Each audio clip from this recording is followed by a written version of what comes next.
Hi everyone. Today I'll show you how to delete your search history on YouTube. As you can see from my search bar, there are a lot of search histories. To clear it, go back to your home screen.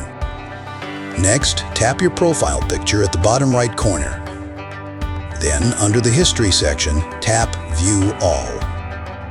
Now tap the three-dot menu icon at the top right corner. Then, select Manage All History. Tap Delete and choose Delete All Time to clear your entire search history. A pop-up will appear. Tap Delete again to confirm. Then tap Got it when the process is done. Now close your YouTube app.